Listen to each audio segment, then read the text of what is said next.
All right, let's look at some other themes in modernity and how it's affected architecture, the aesthetics. And what about homes? Homes have also changed. And post-World War II was the birth of tract housing by William Levitt. You see his picture there. So post-World War II, a lot of military personnel were returning home, of course, and starting families, and there was money in the economy.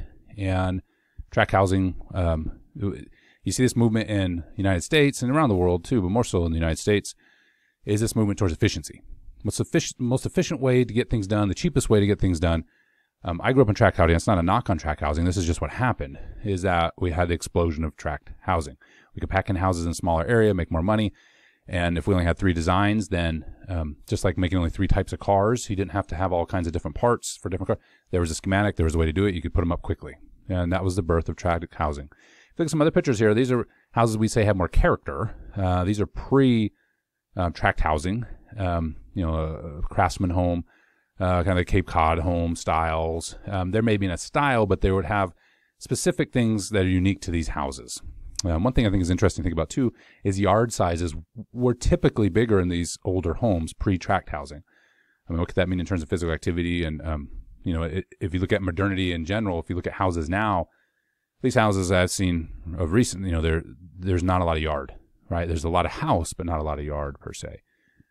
So it's interesting how modernity, we have the shift, and even housing and how houses look and how we address housing. And that's kind of what I want to point out as we move through the rest of this lecture here, is that we're going to see the modern thinking that efficiency and the loss of individuality, maybe a little bit more of a collective type of approach, is okay. Like, we're willing to let go of some of the individuality in order to have things efficiently, right? And that goes for food. That goes for a lot of things. And unfortunately, if we look at our personal personal interactions, we can atomize ourselves, right? We can be little separate atoms, like little BBs that are separate, but we're never really, like a BB is like a little metal round ball, like a ball bearing.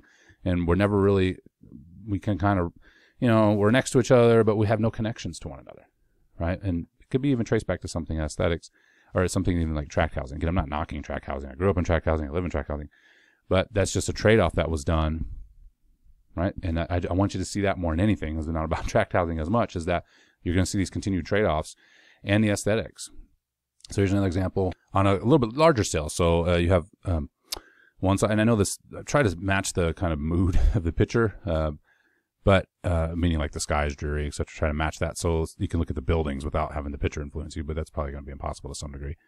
But you have the kind of communist, this is from a communist country, these communist-style block housing.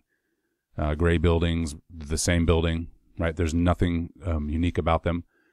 But then you have New York City with, buildings as well, but granted, they're packed in more tightly, but buildings have character. They're different from one another. And then another example from Dubai, not necessarily the most wealthiest street in the world, right? I just wanted to make sure it wasn't about like how much money was in the city, but you can see character though in these buildings. This is the point. The aesthetic is beautiful. Like, these buildings have unique characteristics about them. They're not uniform. They're not a collective.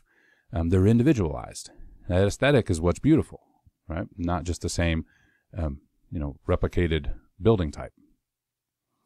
What about something like cheese? Because I know that's what you're thinking. Hope we talk about cheese in the lecture. And here I am. I'm going to deliver. Each one of these cheese has special characteristics. They have special names. That's why there's all these different types of cheese. So it could be dependent on the cow and the elevation. It could be dependent on the cow, the elevation, and the grass that they're eating, right? It could be, it's like I just gave some examples here of this. The regional cheeses give them the regional flavors, and those flavors are wonderful. That's the part of the aesthetics. This is more like, more getting aesthetic gastronomy. So how food look, how it tastes, right? This is a wonderful area too that modernity can easily rob us of by being efficient, right? So, not to say I don't like certain types of cheese and I want it at the grocery store and so on and so forth, but in that efficiency, what have we missed? Even regionally in Oklahoma, that the regional flavors that we're missing. Okay, and that's the point here. Is not that you should go try all these different cheese, which would be fun. We should do it together. But this is what modernity can do: the pace of life, speed of life, and some of these other factors we talked about. It could be economic pressures. That you don't get to enjoy some of these things from a time standpoint, right? I mean, I know for my own family, it'd be hard for us to go somewhere and enjoy these cheese, right? I mean, if it was in Oklahoma, it takes some effort because we're so busy, and that's a product of modernity, Okay. So, this was just kind of a more of a classic from the research literature as well. I mean, this isn't just me throwing up pictures. Here's some figure from a study, Animal Science in 2005, again, kind of showing these different types of cheese and based upon where the cheese is. Like, in other words, all the factors going into that cheese, give it its specialty, give it its individuality, give it its enjoyment and flavor. Maybe you don't like that flavor, but there could be different types of flavors that you might find. That's exciting. Like when we get in this mindset of very narrow mindset of there's only these things in food, there's only these things, and right, there's a great big world out there that again, modernity can make us dull to. That's the point. Is you'll see the last slide in a minute. The wonder with an O and the wander, like wandering around and exploring. That's something modernity has, for many, has robbed. And I hope in this lecture I can encourage you to go try to find it again. See how the McDonald's down there, brothers down there again. Hey, I think their idea was a good one, but again, you're trading efficiency. Burger tastes the same everywhere in the world. Okay, well, you're missing on the regional delicacies then.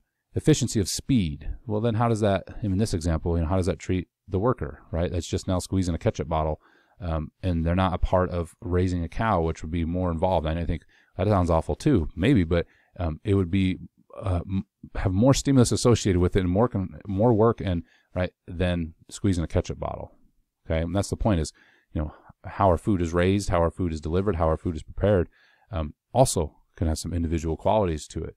And efficiency, again, the modernity and its efficiency can rob that. I'm not saying I don't enjoy, there's a certain chicken chain here that I tend to like, right? And that's about efficiency sometimes. It's wonderful. And so don't get me wrong.